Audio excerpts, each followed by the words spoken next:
রাসূলুল্লাহ সাল্লাল্লাহু আলাইহি ওয়াসাল্লাম জন্মের সময় ফেরেশতাদের সাথে শয়তানের তুমুল ঝগড়া। যেদিন ভোরবেলায় মহানবী সাল্লাল্লাহু আলাইহি ওয়াসাল্লাম জন্ম নেন, সেই দিন বিশ্বের সবগুলো মূর্তি মাটির দিকে নত হয়ে পড়ে। ইরানের রাজার বিশাল প্রাসাদের বারান্দা কেঁপে ওঠে এবং ছাদের 14টি প্রাচীর ধসে পড়ে। বিশ্বের সব সম্রাটের সিংহাসন উল্টে পড়েছিল। বিশ্বের সব রাজা বোবা হয়ে পড়েছিলেন, অর্থাৎ তারা কথা বলতে পারছিলেন না। সেদিন গণকদের সব জ্ঞান লুপ্ত হয় এবং জাদুকরদের জাদুগুলো অকার্যকর হয়ে পড়ে। বিশ্বনবী সাল্লাল্লাহু আলাইহি ওয়াসাল্লাম জন্মের সময় শয়তান তার সন্তানদের মধ্যে আর্তনাদ করে ওঠে। ফলে সবগুলো শয়তান তার কাছে এসে বলে, কেন এত পেরেশান বা উদ্বিগ্ন হয়েছে? সে বলল, কাল রাতে কি হয়েছিল?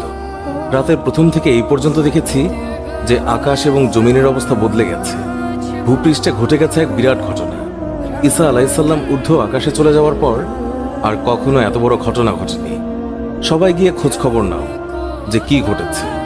শয়তানরা চারিদিকে ছড়িয়ে পড়ে এবং ফিরে এসে বলে, কই, কিছুই তো দেখলাম না।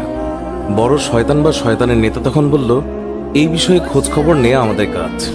আর তারপর সে পবিত্র মক্কার কাবাঘর সংলগ্ন অঞ্চলে আসলো। সে দেখল যে ফেরেশতারা কাবাঘরের চারিদিকে ঘিরে রেখেছেন। শয়তান সেখানে ঢুকতে চাইলে ফেরেশতারা হুঙ্কার দিলেন। ফলে সে ফিরে আসে এবং চড়ুই পাখির মতো ছোট হয়ে হেরা পর্বতের দিক থেকে সেখানে প্রবেশ করে।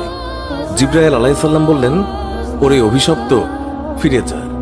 সে বলল, হে জিবরাইল, আমার একটা প্রশ্ন আছে, বলতো আজ রাতে কি ঘটেছে? জিবরাইল আলাইহিস সালাম বললেন, সর্বশ্রেষ্ঠ নবী মুহাম্মদুর রাসূলুল্লাহ সাল্লাল্লাহু আলাইহি ওয়াসাল্লাম আজ রাতে জন্ম নিয়েছেন। শয়তান প্রশ্ন করল, তার মধ্যে কি আমার কোনো কর্তৃত্বের অংশ আছে? সে তথা ইবলিস বা শয়তান আবার প্রশ্ন করল, তার উম্মতের মধ্যে কি আমার কোনো অংশ আছে? জিবরাইল আলাইহিস সালাম বললেন, হ্যাঁ। ইবলিস বলল, আমি সন্তুষ্ট হলাম।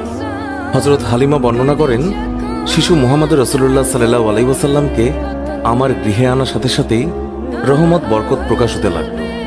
এত পরিমাণ দুধ নির্গত হলো যে রাসূলুল্লাহ সাল্লাল্লাহু আলাইহি ওয়াসাল্লাম এবং তার দুধ ভাই একান্ত তৃপ্তির সাথে দুধ পান করে ঘুমিয়ে পড়তেন। আর উটনির দিকে চেয়ে দেখতে পাই সেগুলোর স্তন দুধে পরিপূর্ণ হয়ে গেছে। বিবি হালিমা বলেন, আমার স্বামী উটনির দুধ দহন করলেন এবং আমরা তৃপ্তির সাথে তা পান করে সারা রাত আরামে কাটালাম। দীর্ঘদিন পর এটাই প্রথম রাত্রি যাতে আমরা শান্তিতে ঘুমিয়ে পড়লাম। আমার স্বামী বললেন, হালিমা, তুমি খুবই ভাগ্যবান এক শিশু নিয়ে এসেছ। আমি বললাম, আমারও এটাই ধারণা, এই শিশু অত্যন্ত সৌভাগ্যবান। বিবি হালিমা আরও বললেন, মক্কা থেকে ফেরার পথে শিশু মুহাম্মদকে কোলে নিয়ে যে দুর্বল বাহনটিতে চলতে লাগলাম, মুহাম্মদ রাসূলুল্লাহ সাল্লাল্লাহু আলাইহি ওয়াসাল্লামের বরকতে বাহনটি এত দ্রুত চলল যে সবার বাহনকেই হার মানাল।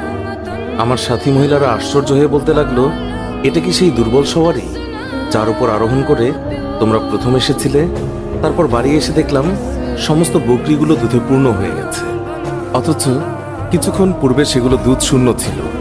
আমার গোত্রের লোকেরা তাদের রাখালদেরকে নির্দেশ দেয় যে তোমরাও তোমাদের পশু ওই জায়গায় চড়াও যেখানে হালিমার বকরি চড়ে।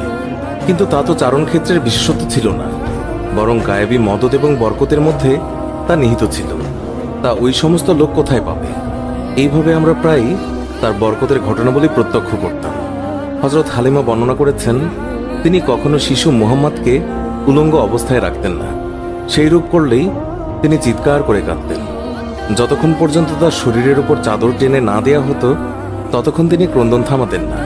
হালিমা বলেন, যেদিন থেকে আমি জানতে পারলাম শিশু মুহাম্মদ সাল্লাল্লাহু আলাইহি ওয়াসাল্লাম উলঙ্গ থাকতে পছন্দ করেন না, সেই দিন থেকে আর কখনো তাকে উলঙ্গ রাখেনি। তার দেহ আবৃত করে রাখার জন্য সর্বদাই সজাগ থাকতাম।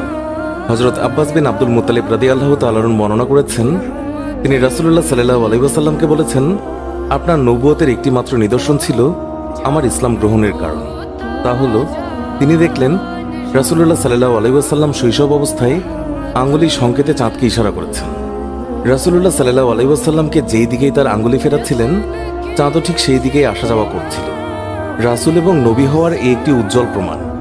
শিশু মুহাম্মদ হালিমার গৃহে থাকা অবস্থায় কখনো তার উভয় স্তন থেকে দুধ পান করেননি। সবসময় তিনি একটি স্তন থেকে দুধ পান করতেন, অপরটি তার দুধ ভাইয়ের জন্য রেখে দিতেন। ন্যায়বোধের এমন চরম দৃষ্টান্ত পৃথিবীতে খুবই বিরল। সত্যি এটা একজন মহামানবের পক্ষেই সম্ভব। শিশু রাসূলুল্লাহ সাল্লাল্লাহু আলাইহি ওয়াসাল্লামের দ্রুত বর্ধনশীল দৈহিক অবস্থাও একটি লক্ষণীয় বিষয়। 2 মাস বয়সের সময় তিনি অন্যান্য শিশুদের সাথে হামাগুড়ি দিয়ে ফিরতে লাগলেন। 3 মাসের সময় দেয়াল ধরে হাঁটতে লাগলেন।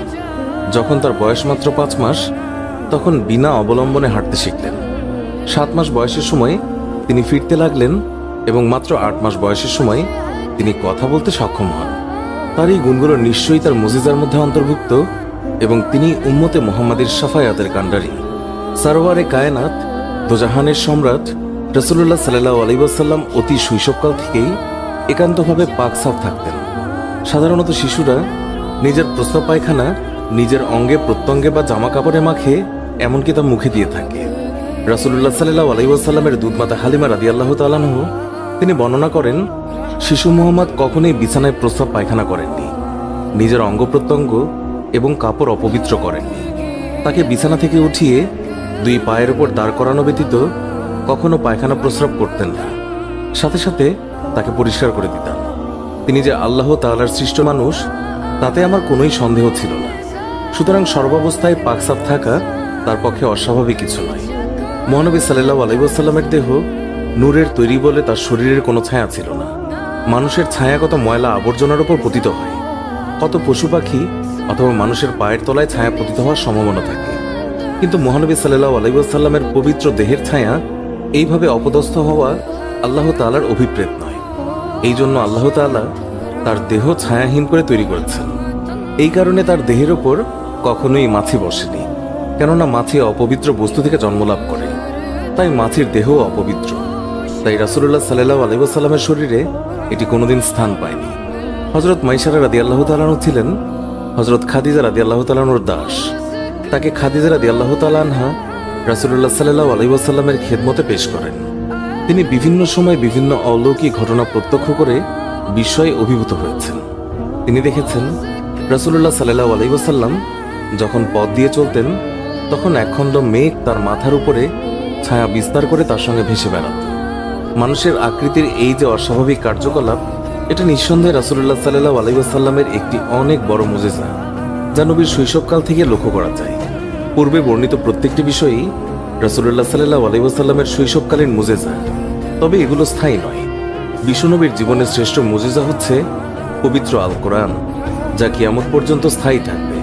তাছাড়া আমরা তার জীবনে আলোচনা করলে দেখতে পাই, মহানবী সাল্লাল্লাহু আলাইহি ওয়াসাল্লামের পুরো সংগ্রামী জীবনটাই এক অলৌকিকতায় পরিপূর্ণ, যা তার নবুয়তের জন্য যথেষ্ট প্রমাণ বহন করে। সুপ্রিয় দর্শক, এই ছিল আমাদের আজকের ভিডিওটি ভালো লেগে থাকলে অবশ্যই একটি লাইক দিন